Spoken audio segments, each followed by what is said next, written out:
Abra sua Bíblia na terceira carta de João.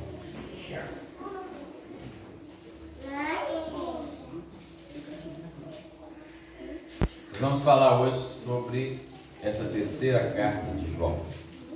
Abra sua Bíblia, eu pedi para você ficar de pé mais uma vez só. Depois só na hora de orar para ir embora. Terceira carta do apóstolo João.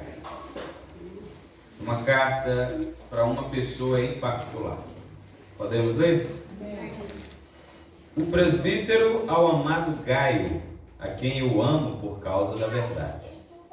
Amado, oro na expectativa de que tenhas boa saúde, que sejas bem-sucedido em tudo que empreenderes, assim como é próspera a tua alma.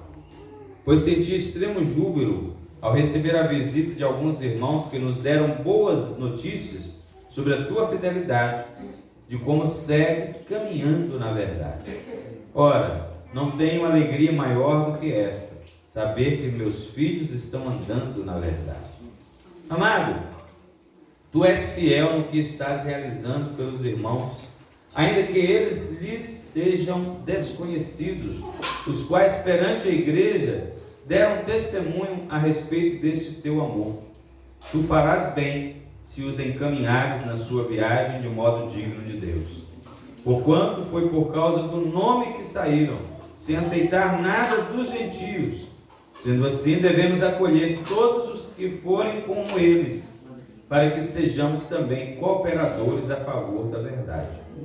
Escrevi à igreja, mas Diótrefes, que aprecia ser considerada a pessoa mais importante entre eles, não nos recebe. Por esse motivo, se eu for vos visitar, chamarei a atenção dele para o mal que está fazendo, ao proferir palavras insensatas contra nós. Não satisfeito com esse desplante, ele se recusa a receber os irmãos, impede os que desejam recebê-los e os expulsa da igreja. Amado, jamais imites o que é mal, mas sim o que é bom. Aquele que faz o bem é de Deus. Aquele que pratica o mal não conheceu a Deus. Entretanto, quanto a Demétrio, todos tecem bons comentários sobre ele, inclusive a própria verdade testemunha a seu favor. E nós também testemunhamos. E sabes que o nosso testemunho é verdadeiro. Há ainda muito que gostaria de te dizer, todavia não desejo fazê-lo com tinta e pena. Anseio, porém, ver-te em breve, e então poderemos conversar face a face. Paz seja contigo. Os amigos se cumprimentam. Saúda os amigos daí, pessoa por pessoa. Amém? Pode sentar, meus irmãos.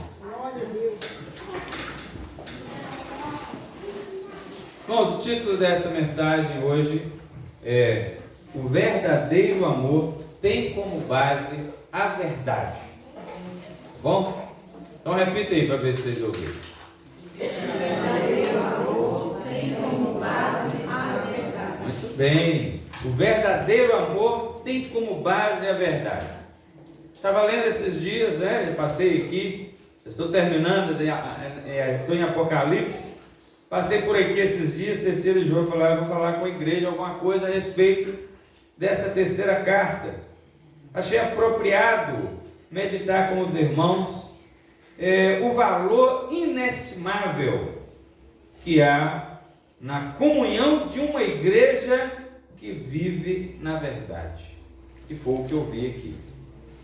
Uma igreja que vive na verdade tem uma comunhão limpa, pura, amor, porque não há comunhão verdadeira se não houver o amor de Cristo. Há amizades, mas amizades nem sempre estão fundadas ou fundamentadas no amor de Cristo. E às vezes acontece um problema e a amizade termina, né? Acontece lá um mal-estar entre ambas as partes, entre duas partes ou três, aí a amizade vai embora. Na igreja de Jesus não é assim.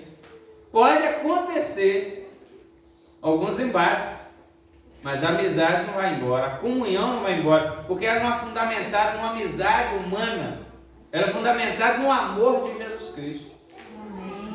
O amor verdadeiro de Jesus Cristo faz com que a igreja tenha uma comunhão também verdadeira e plena. Por isso que há perdão na igreja. Coisa que não existe aí no mundo. No mundo fala assim, eu sou Deus para perdoar ninguém, não. Má educação. Na igreja não, perdoa. Aquela canção que a gente canta aqui, né? Não sei a parte, estou lembrando no começo aqui. Somos um jardim diante do Senhor, um jardim regado por sua graça e seu amor. Somos o bom perfume de Cristo, exalando cheiro de vida, não de morte, porque a Bíblia fala desses dois cheiros, né? A música não fala da morte, não. Somos um jardim diante do Senhor, me ajuda aí. Um jardim regado pela sua graça e seu amor. Sempre que você precisar, irmão, te perdoarei de coração. Sempre que você precisar. Qual hora que o irmão vai precisar? Quando ele te magoar. Quando ele te ferir. Essa é a hora que ele vai precisar. Você está vendo? E no mundo? Não é assim. Então essa carta vai dizer um pouco sobre isso aqui. Este amor, mas este amor, olha, nós dissemos que a comunhão verdadeira não existe se não houver o amor de Jesus Cristo. Mas esse amor de Jesus Cristo só é possível também, ó, uma coisa está ligada à outra, se estivermos na verdade. É nesse amor, em verdade, que a igreja demonstra a verdadeira e pura comunhão. Nós vamos ver isso nessa carta que João escreve aqui a este moço chamado Gaio. O amor da igreja, então, está intimamente vinculado com a verdade. E no primeiro versículo aí, ele já diz isso. Na minha tradução aqui, que os irmãos ouviram aí, diz assim: o presbítero, no caso ele, João, não quis dizer o apóstolo, mas ele disse o presbítero ao amado Gaio. Era o nome do moço lá, do irmão Gaio, a quem eu amo por causa da verdade.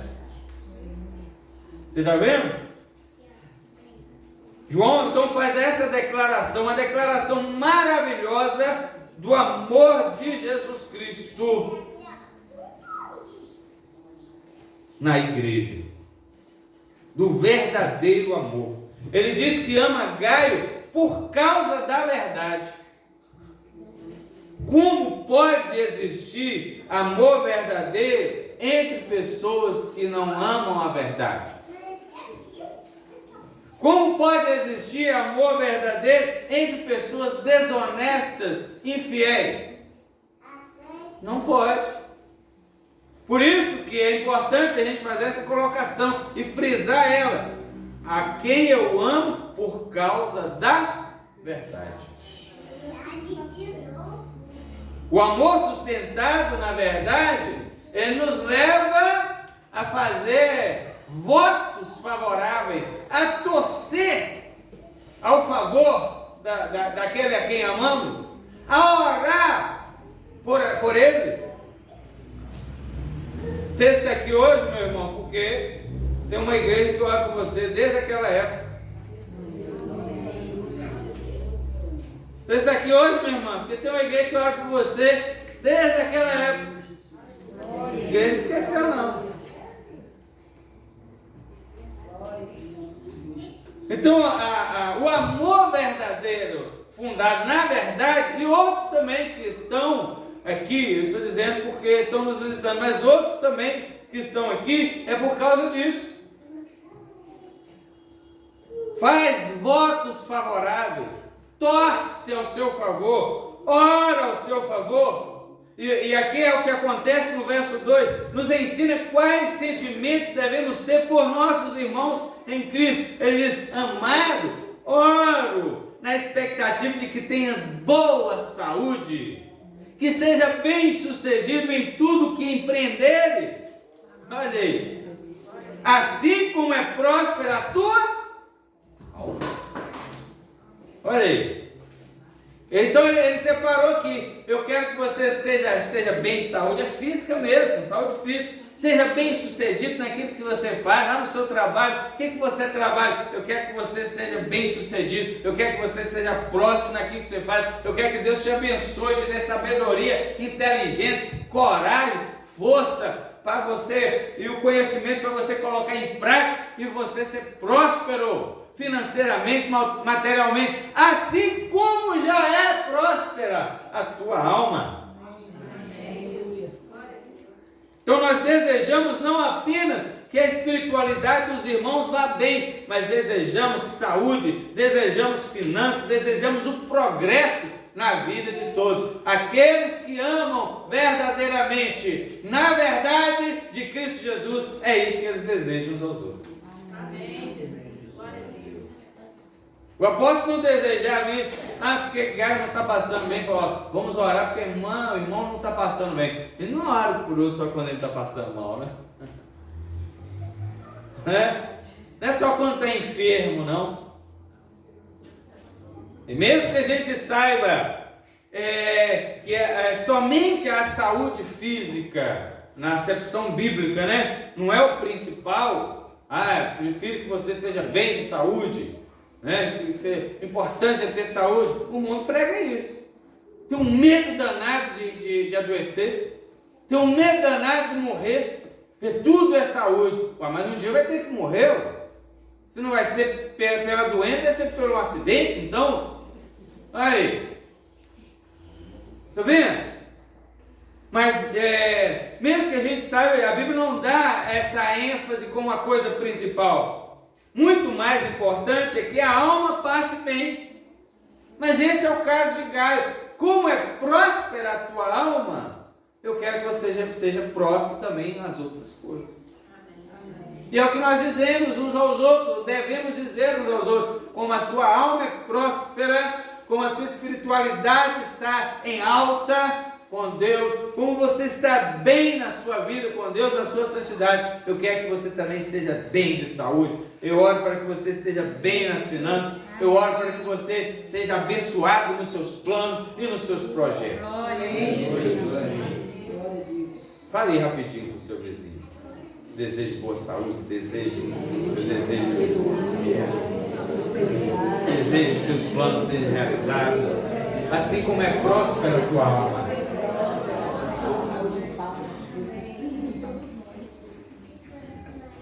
E esse deve ser o nosso desejo para com os nossos irmãos.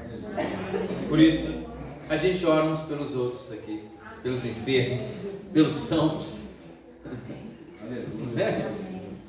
Visitamos uns aos outros, perguntamos lá na WhatsApp, irmão, você não foi no culto, o que é que houve aí? Você fica ligando aí uns dos outros. É assim que fez o apóstolo João com Gaio. Seus votos, o desejo, a oração de João é que o bem-estar exterior de Gaio correspondesse ao bem-estar da alma dele. A alegria grande daqueles que primam pela salvação e pela plenitude da alegria na vida dos outros.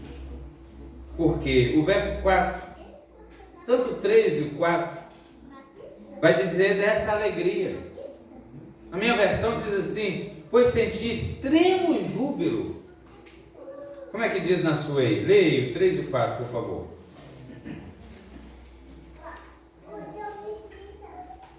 Pois fiquei sobremodo alegre pela vinda de irmãos e pelo seu testemunho da tua verdade, como tu andas na verdade.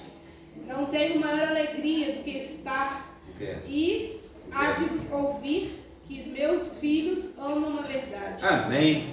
Você está falando extremamente alegre, extremamente jubiloso. Eu estou feliz. Eu estou alegre. Irmãos, todo pregador, todo dirigente de igreja, todo crente que está sempre anunciando o Evangelho, sabe que não é fácil você pregar o evangelho para uma pessoa e ela se converter e permanecer. Não são todas as pessoas que isso acontece. Não é verdade?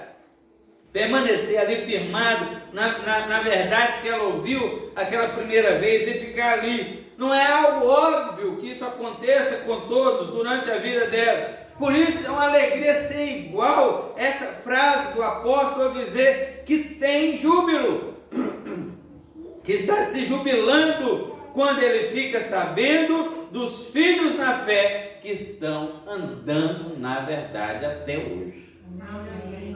Tenho muita alegria, senti extremo júbilo quando eu recebi a visita dos irmãos que vieram daí e diz que você está sendo fiel, seguindo o caminho da verdade. Não tenho maior alegria do que essa. Os meus filhos estão andando na verdade. Que coisa maravilhosa, né, meus irmãos? Aleluia. Aqui na minha tradução aparece a verdade, sempre vai falar a palavra verdade, um V maiúsculo, está expressando mesmo a Jesus Cristo. Significa, Jesus, lembra que ele diz, eu sou a verdade? Fala amém. Amém. Não sei se você lembra. Jesus é a verdadeira realidade de Deus. Amém. E é nessa realidade que o apóstolo está jubilando. É nessa realidade que você está vivendo, Gaio. É nessa realidade que você anda, Gaio. Na verdade de Jesus Cristo. É nisso que Gaio configura o seu pensamento e sua vida. Seus pensamentos estão em torno dessa verdade. A sua vida, o seu modo de agir, seu modo de conversar, seu modo de falar, seu modo de ser, seu jeito. As pessoas olham e sabem que você é diferente. Eu fiquei feliz porque os irmãos sabem que o Breno está agora num alojamento de casa de futebol. No primeiro dia, aí o moço lá mandou para mim um áudio falando, esse menino, ele é diferente, ele é muito educado. Eu achei que ele é evangélico. Vocês são evangélicos? Parabéns, velho. Você está vendo? Porque o crente é diferente, ele anda na verdade. Ele anda em Jesus Cristo. E é sempre assim, meus irmãos. É uma grande alegria quando eu vejo aqui os irmãos presentes. Eu sei que vocês ficam felizes também quando veem outros presentes. A gente fica pensando quando não veio, o que aconteceu? O que será? Será que aconteceu alguma coisa? Será que às vezes eu chego lá e falo, vou aí para pedir perdão. Às vezes acontece alguma coisa que a gente não sabe. A gente se entristece quando alguém desistiu da igreja. A gente se entristece quando alguém que ia bem na fé caiu lá na frente. A gente se entristece quando alguém perdeu a graça de continuar caminhando na fé cristã, na fé na igreja de Cristo. Por outro lado, nos alegramos quando vimos a continuidade do cristão. Alguns em meio a tantas lutas, mas estão lá. Uma luta vem assim de casa para a igreja, da igreja para casa, por exemplo, e outros irmãos vão ali, mas assim, você fica assim, meu Deus do céu. É a fidelidade. Eu dando exemplo, mas todos nós temos aqui uma luta, mesmo que não seja uma luta física, mas uma luta espiritual, uma luta psicológica, uma luta emocional, um embate aí de alguma coisa, de alguma resposta para receber e ela não chega, as aflições, né? Que vem para entristecer, mas a gente se alegra quando vimos alguns que, mesmo tendo se mudado para longe da nossa igreja, fica sabendo que eles continuam firmes na fé, servindo ao Senhor, mesmo que seja em outra igreja. Eu, como pastor, fico daqui observando a luta de cada um, orando e torcendo por todos, para que não desvaneçam da fé e nem da igreja de Deus. Às vezes coisas terríveis acontecem e ficamos pensando, meu Deus, será que o irmão vai continuar? Será que a irmã vai desistir? Por causa disso, essa luta agora é pesada. Como será que o irmão vai reagir? Todos nós temos isso. Alguns reagem negativamente, Diz assim: ninguém me ajudou quando mais precisei. Todos falaram mal de mim. Todos me julgaram. Ninguém me visitou, ninguém perguntou por mim. Tadinho de mim. Por outro lado, tem outros que dizem: ninguém me ajudou, mas eu não vou na igreja por causa de ninguém, vou por causa de Jesus. Ninguém me ajudou, mas eu estou seguindo em Cristo, seguro nele, não nas pessoas. Todos me julgaram, falaram de mim, mas eu estou esperando que Deus dê a resposta. Então esses são os que trazem alegria uns aos outros, aos líderes da igreja. Traz alegria, mesmo aqueles que caem, aqueles que ficam cambaleando, mas depois se levantam. São desses que o apóstolo João está falando aqui. Aí você olha para a cara desses, mesma cara assim de ter apanhado das lutas, mesmo está escrito lá um V de vencedor. Né? A irmã contou aqui a experiência dela essa semana. Olha que maravilha, né? Aí você olha assim, às vezes o irmão fala que ela tem uma cara meio fechada, mas ela tem um V ali de vencedora. Amém. Né? Porque vencedor, no final das contas, é aquele que vai entrar lá na glória celestial. Tem hora que ele é jogado de um lado, é jogado de outro, uns pisam, né? Não tem problema também se pisar, a gente até já falou com isso, aprendemos isso, né? Pisar, já está no chão mesmo. Né? Quem se humilha será exaltado, né? Se os outros te humilhar, que você vai ser exaltado, é você se humilhar. Se você já está humilhado, você já está no chão, Somos tapete. né? Tapete. Porque, né? Já falei com os irmãos a expressão para humilhar-se, né? Grega tem a ver com o tapete, o carpete mesmo. Então Jesus fala isso: quem se humilha, você se humilha. Aí Deus exalta. Agora, não é os outros te humilhar, não. Quando os outros te humilham, você é arrogante. Você quer levantar. Ninguém não aceita isso. Aí, tá vendo? Não vai ser exaltado por Deus. Você já está se exaltando. Mas tudo bem, deixa para lá. Mas você já é vencedor, viu, irmão? Glória a Deus. Passando aqui para frente, o apóstolo João expõe o bom testemunho de Gaio nesta carta, ao mostrar que a verdade a qual Gaio vive não é uma teoria, não é uma construção mental, é uma realidade demonstrada não só também no amor, mas na prática do amor. Porque o verso 5 fala da fidelidade que Gaio mostrou ao fazer algo pelos irmãos que haviam sido enviados pelo apóstolo, mesmo que Gaio não os conhecesse. Leia o verso 5 agora. Amado, procedes fielmente naquilo que praticas para com os irmãos, e isto fazes mesmo quando são estrangeiros. Isso, desconhecido, você não conhece. Mas o irmão é um necessitado. É uma pessoa que normalmente está precisando daquilo ali. Não é uma pessoa, já viu quando se fala muito, não, vamos fazer o bem. Mas na hora, aí faz aquela reunião de fazer o bem. Na hora que chega a necessidade, um pula fora, o outro pula fora, eu não posso, eu não tenho, agora não dá. Não é? Mas o momento de fazer é aquele. Não é isso?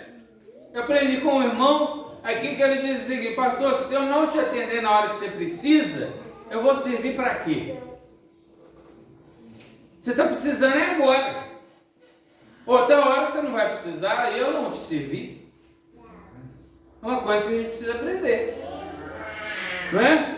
Então, é alguém concreto que está diante de nós em uma situação específica, carecendo da nossa ajuda naquele momento. E às vezes nós somos mesquinhos na hora de ajudar. Não ajudamos na hora que precisa e às vezes esperamos a pessoa não ter mais a necessidade para depois irmos até ela oferecer o que ela não precisa mais. Tem pessoas que é assim.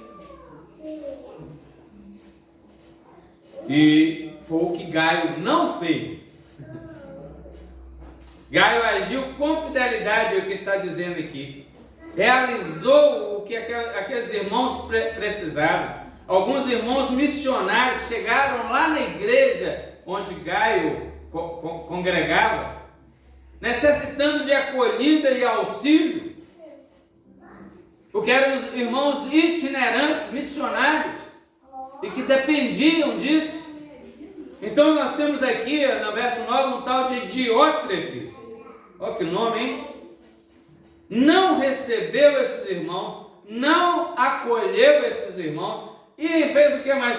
Proibiu os outros irmãos da igreja de receber esses missionários,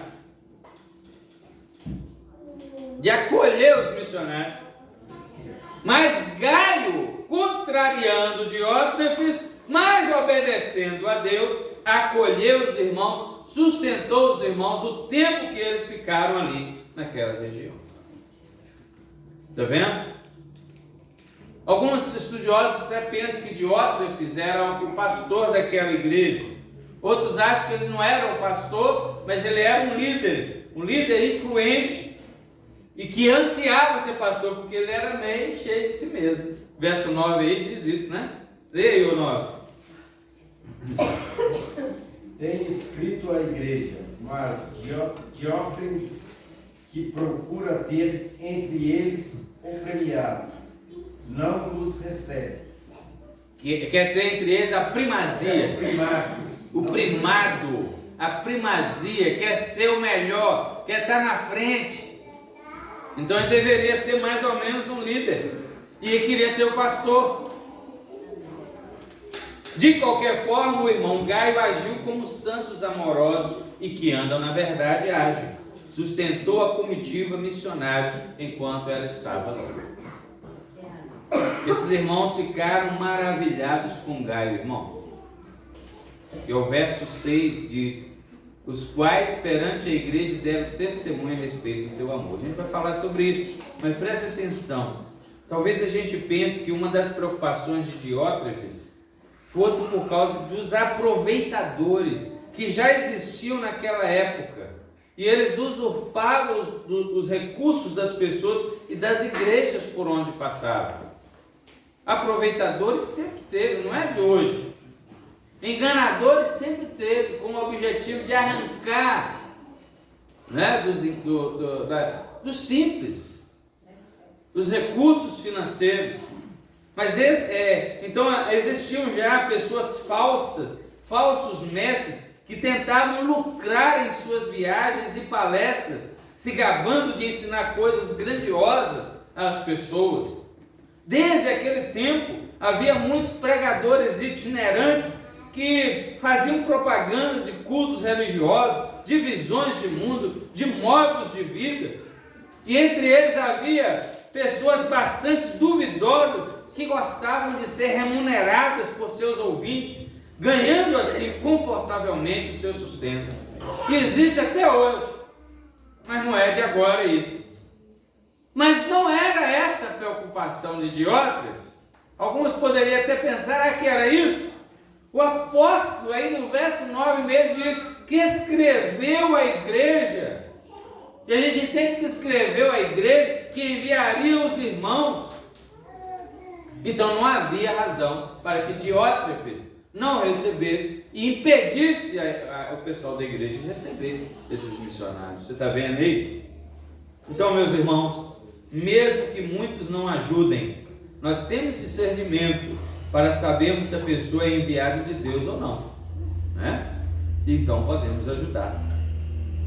O projeto da obra de Deus que glorifica o nome do Senhor, a gente tem um discernimento.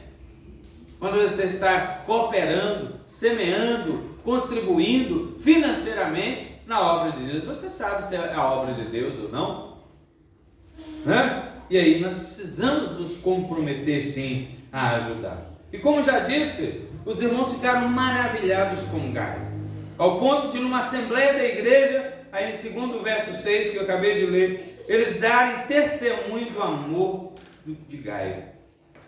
Está vendo? E no fim do verso 6, nós temos ainda uma outra situação que ia acontecer posteriormente, porque o apóstolo incentiva Gaio a continuar a ajudar, pois a ajuda na obra de Deus, no amor de Cristo, é a maneira certa, a maneira digna de Deus. Olha aí, tu farás bem se os encaminhares na sua viagem, ou seja, aqueles irmãos iriam viajar de novo, iam passar por lá, encaminharem como? De modo, olha aí, digno de Deus. Então tem como você encaminhar alguém numa viagem, ajudar alguém financeiramente falando, de modo digno de Deus e de modo indigno de Deus. Está vendo, hein? A obra de Deus deve ser sustentada pelo povo de Deus. Estão ouvindo? O mundo não quer saber do Senhor e muito menos se preocupa em financiar os projetos da igreja do Senhor. Lógico que ele não vai fazer isso. Cabe a nós fazermos isso. A frase aí, modo digno de Deus, chama-nos para essa atenção. No caso dos missionários aqui, é que passe para uma viagem era muito dispendioso naquela época. Sempre foi, mas naquela época era caro a passagem de navio, mesmo que fosse a pé, como acontecia com alguns, né?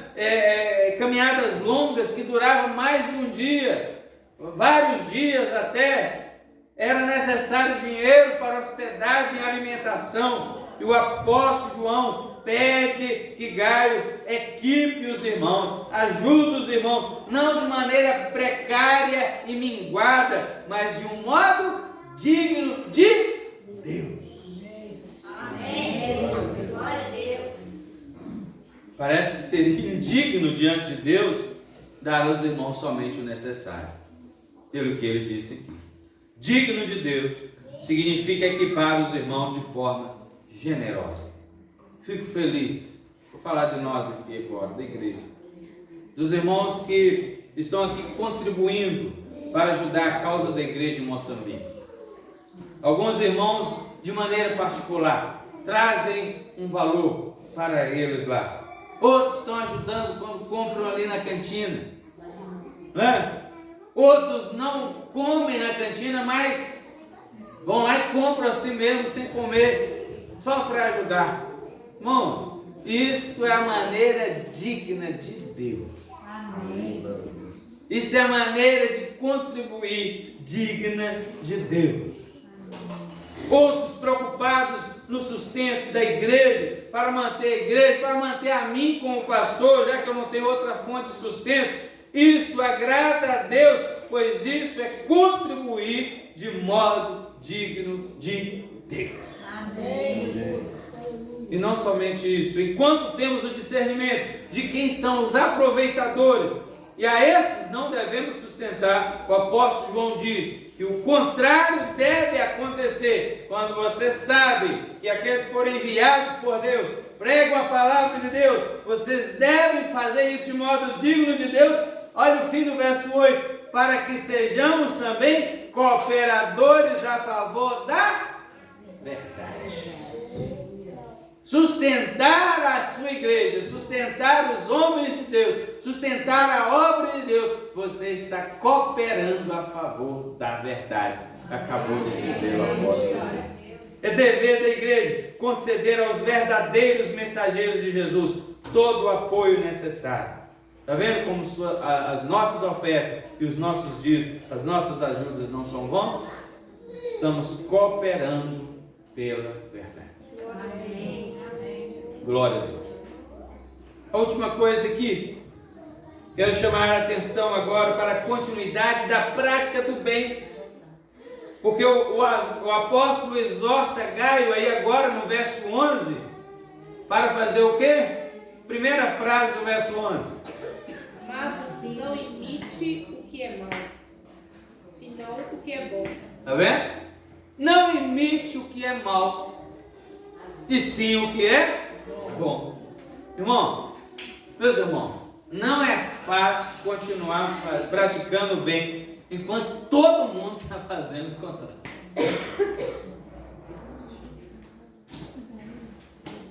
É um negócio duro. Dói na alma. Não é nada fácil continuar praticando o bem quando está todo mundo chamando de bobo. Principalmente no que se refere a finanças. Não é fácil. Mas o apóstolo está dizendo, não nos deixemos contagiar por esse tipo de pensamentos, meus irmãos. Tenha clareza do que é mal para que você evite. Não imite o que é mal. Acabou de dizer o verso 1. Você tem que saber o que é mal, então, para você não imitar, não é isso? Antes muitos viam a contribuição financeira como boa e necessária na obra do Senhor, eram fiéis nisso. E agora não são mais. Aconteceu alguma coisa no caminho. Viam como uma infidelidade e ingratidão a Deus, não contribuir. Não, nós temos que contribuir. Eu faço parte dessa obra, eu sou cooperador, na verdade. Mas depois não são mais. Aconteceu alguma coisa nesse intervalo. Permitiram ser contagiados pelo mal ao ponto de negligenciar o sustento da obra de Deus. Amado, jamais imites o que é mal, mas sim o que é bom. Na minha versão está dizendo. É o que o apóstolo João está dizendo a Gaio. E o que é mal aqui no contexto? É isso mesmo. O mau exemplo de Diótrefes. Não ajuda, não quer ajudar e ainda está impedindo os outros de ajudar. E o que é bom? A atitude de Gaio. Você está ajudando, você está sendo fiel, você está cooperando com a verdade. Está vendo? A relação que o apóstolo faz com isso está em jogo uma questão decisiva da vida. É a continuidade do versículo 11. Diz o que aí? Aquele que pratica o bem procede de Deus. Aquele que pratica o mal jamais viu a Deus. Olha aí. O relacionamento com Deus. O apóstolo está dizendo aí que Deus é inequivocamente a favor do bem e radicalmente contra o mal, ainda que esse mal esteja sendo praticado por pessoas de igreja, como de outros fizeram. Um líder de igreja, que provavelmente era o caso dele. De um pastor de igreja, que alguns estudiosos até dizem que ele era. O que ele diz aí? Aquele que pratica o mal jamais viu a Deus. A minha diz, não conheceu a Deus, que é a mesma coisa. Olha aí. Isso representa uma séria pergunta para quem fala de Deus toda hora. Se Diótrefes estava na igreja, eu acho que ele ia falar de Deus. Trocando em miúdos, se de fato vimos a Deus, então não poderemos agir como Diótrefes e nem simpatizar com os métodos dele, com as atitudes dele. Irmão, presta atenção, que o apóstolo João não chama a atenção de Diótrefes porque ele era um gentio, porque ele era um herege, pregador de heresias, um mestre falso, ou era um mundano que estava infiltrado na igreja. O apóstolo João não chama a atenção deles disso. Com certeza Diótrefes ia na frente falar de Deus. Falava muito de Deus. Mas aqui o apóstolo João questiona se ele algum dia viu a Deus. Porque quem pratica o mal não pode dizer que viu a Deus. E que mal é esse? Esse que nós acabamos de falar, mas tem mais mal. Falar contra o apóstolo de Cristo. No verso 10 está escrito. Leia o verso 10. Pelo que, se eu for, trarei à memória as obras que ele faz, preferindo contra nós palavras maliciosas, e não contém com isto, não recebe os irmãos, e impede os que querem recebê-los. e os lança fora da igreja. Ainda expulso da igreja, excomunga os irmãos. Olha aí. Isso é o que Diótrefes fazia. Você está vendo, meus irmãos? E falava de Deus, falava lá na frente sobre Deus. Então o apóstolo está dizendo: não imites o que é mal, não imites o que ele está dizendo. A quem pratica o mal não conheceu a Deus. Isso não é papel de alguém que se diga servo do Senhor. Ameaçar os irmãos de excomunhão, tirar os irmãos da comunhão, tirar os irmãos da igreja, lançar fora, não receber aqueles que estão chegando, enviados do apóstolo, ainda falar mal do apóstolo de Cristo, o último vivo, né? Dos 12, era o último vivo, porque essa carta foi escrita mais ou menos no ano 90, todos os outros apóstolos já tinham morrido, esse era o último que ficava vivo, já um senhor de idade, nem respeito pela idade dele, Diótrefes tinha. Está vendo? Então que Deus tenha misericórdia de nós, né? Nos ajude nisso aí. Não imites o que é mal, mas faz o que é bom. Aleluia. Por fim, o apóstolo nos apresenta um terceiro personagem em sua carta a Gaio, alguém por nome Demétrio, aí no verso 12. Demétrio. Não precisamos falar muito de Demétrio, porque nota-se aqui nesse único versículo falando de Demétrio, que Demétrio é parecido com Gaio. O que é dito sobre Gaio em relação ao testemunho, né, dos outros é dito de Demétrio também. A minha diz assim: todos tecem bons comentários sobre ele. É bom demais isso, né? Todo mundo fala bem de você. Não só todo mundo, inclusive a própria verdade testemunha a favor dele. Ai, irmão, que interessante isso. Essa semana eu conversei aqui com alguém da igreja, a gente estava falando um pouco, né, as pessoas se preocuparem, elas estão mais preocupadas se estão sendo atingidas, né, do que com a verdade que está sendo dita. Não é assim hoje? Ah, você me feriu. Ela está preocupada se aquilo que foi dito foi verdadeiro. Ela está pouco se lixando com a verdade. Ela está preocupada que foi atingida, que foi nocateada. Eu falei, nós estamos na época do mimimi. Né? Está preocupada com isso. Mas é a verdade que está sendo dita. A verdade que está sendo mostrada. A pessoa não quer saber. Parece que é um meio de sair fora da verdade. É dizendo que foi atingido na sua sensibilidade.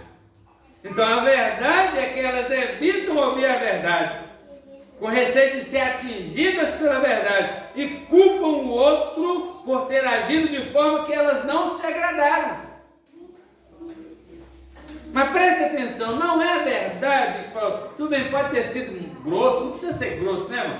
Mas estou dando um exemplo aqui, pode ter sido grosso, pode ter sido mal educado, tudo bem, mas tira isso um pouquinho. Você vai deixar de ouvir a verdade pronunciada?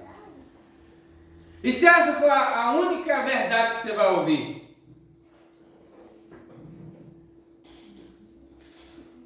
Está vendo? Porque às vezes Deus usa diversas pessoas, de diversas naturezas, de diversos momentos. Eu disse quando estávamos pregando aqui em Malaquias, dependendo da época, Deus usa pessoas, estou falando Deus, não é as pessoas dizer que está falando o nome de Deus, não. A época, e demos o exemplo de Elias, que foi o último capítulo 4 de Malaquias. Elias não era um cara legal de você conviver com ele, não. Eu chamo ele de chato, grosso, radical, fundamentalista. Tinha que ser morto. Mas a época precisava de um homem como aquele. E às vezes Deus, quando é Deus que envia, cuidado para você não desprezar a verdade de Deus por causa de quem fala. Eu não gosto de fulano. Não precisa gostar. Mas e se Deus estiver usando ele? Cuidado. Você pode desprezar a verdade que Deus está falando através dele. Isso pode ser fatal para a sua alma.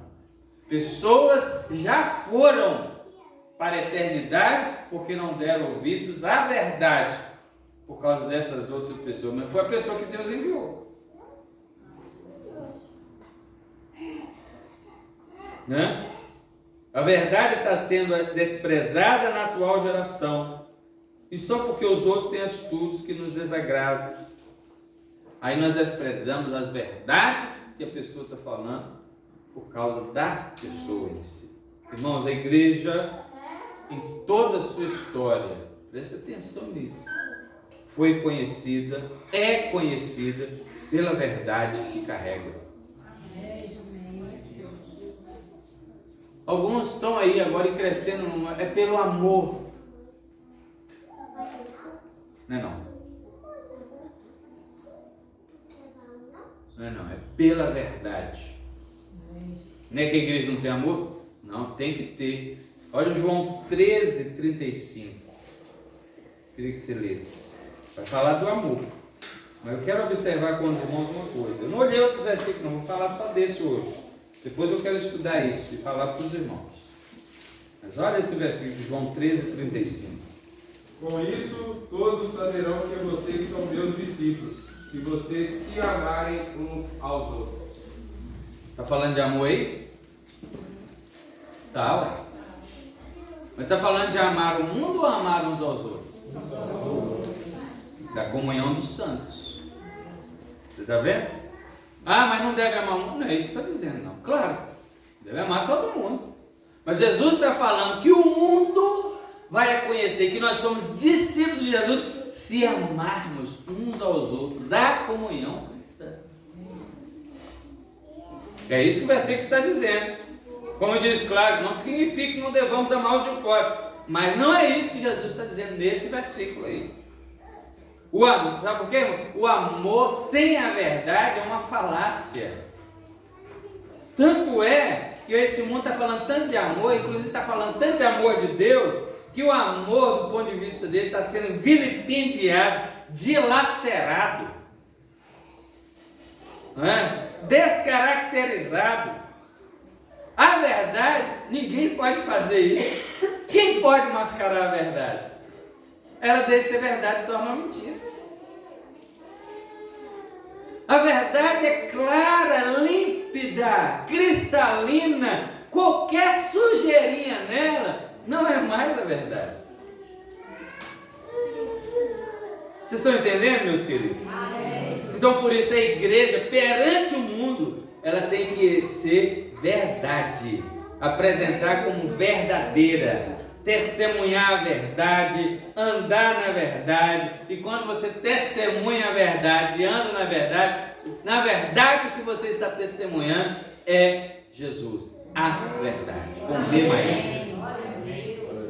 O testemunho da verdade continua sendo o mais importante. Amém? Amém. Vamos concluir então. Não nos deixemos iludir pelos palestrantes da nossa era, onde qualquer um discursa sobre amor usando palavras bonitas e todo mundo aplaude. A igreja chegou ao amor de Cristo porque Cristo é a verdade.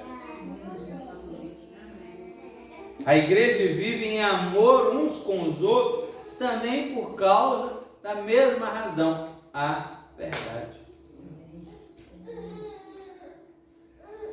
Aí eu vou voltar aqui para a gente terminar no versículo 1. O presbítero ao amado Gaio, a quem eu amo por causa da verdade. Eu amo a vocês, irmãos, por causa da verdade. Aleluia. É somente a verdade que nos conduz ao amor verdadeiro, pois a verdade tem um testemunho comum a todos os cristãos de todos os tempos. Qual é o testemunho? Todos eles andam na verdade. Amém? Amém. Vamos orar. Vamos ficar de pé. Que Deus abençoe. Pode glorificar a Deus. Palmas.